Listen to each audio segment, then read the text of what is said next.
Hi നമസ്കാരം. Channel subscribe ചെയ്യാത്തവർ ചെയ്യുക. ഇന്ന് CSKയുമായി മുംബൈ ഇന്ത്യൻസിന് 20 റൺസിന്റെ പരാജയം. രോഹിത് ശർമ്മയുടെ സെഞ്ചുറിക്കും മുംബൈ ഇന്ത്യൻസിനെ രക്ഷിക്കാനായില്ല. മുംബൈ ഇന്ത്യൻസ് ഇന്ന് പരാജയപ്പെടാൻ മുഖ്യമായ 2 കാരണങ്ങളാണ്. റോക്കി ദുബായിലേക്ക് പോയത് 2 കാരണങ്ങൾ എന്ന് പറഞ്ഞതുപോലെ അതിലൊരു കാരണം ഹാർദിക് പാണ്ഡ്യ എറിഞ്ഞ 20ാമത്തെ ഓവറിൽ ധോണി നേടിയ 20 റൺസ് തന്നെയാണ്. വെറും 4 ബോളുകൾ മാത്രമാണ് മുൻ ക്യാപ്റ്റൻ ധോണി നേരിട്ടത്. 3 സിക്സുകൾ അടക്കം 20 റൺസാണ് ചെന്നൈ കിങ്സിന് വേണ്ടി ആ ഓവറിൽ സ്കോർ ചെയ്തത്. തീർച്ചയായിട്ടും 200 മുകളിലേക്ക് ചെന്നൈയുടെ സ്കോർ കൊണ്ടെത്തിച്ചത് ആ ഒരു പ്രകടനം തന്നെയാണ്. മറ്റൊരു കാരണം ശരാശരി റൺ റേറ്റ് ഒരു 10 റൺസ് മാത്രമാണ് മുംബൈക്ക് ഒരു 12 ഓവർ വരെ ജയിക്കാൻ ആവശ്യമായിട്ടുണ്ടായിരുന്നത്. അതായത് തിലക് വർമ്മയും രോഹിത് ശർമ്മയും മികച്ച രീതിയിൽ ബാറ്റിംഗ് ചെയ്യുന്നു.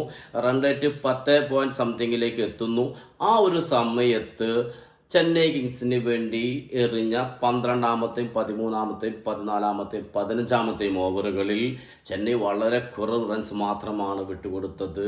രവീന്ദ്ര ജഡേജ എറിഞ്ഞ ഒരു ഓവറിൽ 6 റൺസ്. പിന്നീട് അങ്ങോട്ട് 15 ബോളുകളിൽ മുംബൈ ഇന്ത്യൻസിന് നേടാൻ കഴിഞ്ഞത് 5 റൺസ് മാത്രമാണ്. അതിനിടയ്ക്ക് വിലപ്പെട്ട 2-3 വിക്കറ്റുകളും വീഴുന്നു. മാത്രമല്ല, തിലക് വർമ്മ ഔട്ടാകുന്ന സമയത്ത് ക്രീസിലെത്തുന്നത് ക്യാപ്റ്റൻ പാണ്ഡ്യയാണ്. അദ്ദേഹം 6 ബോളുകൾ നേരിട്ട് ഒരേ ഒരു റൺസ് മാത്രമാണ് നേടിയത്. ഇതാണ് 2ാമത്തെ ആ പരാജയത്തിന്റെ കാരണം. തീർച്ചയായും മുംബൈ ഇന്ത്യൻസ് ഒരു പോരാട്ടം നടത്താൻ രോഹിത് ശർമ്മയിലൂടെ ശ്രമിച്ചെങ്കിലും പക്ഷെ അദ്ദേഹത്തിനും രക്ഷിക്കാനായില്ല.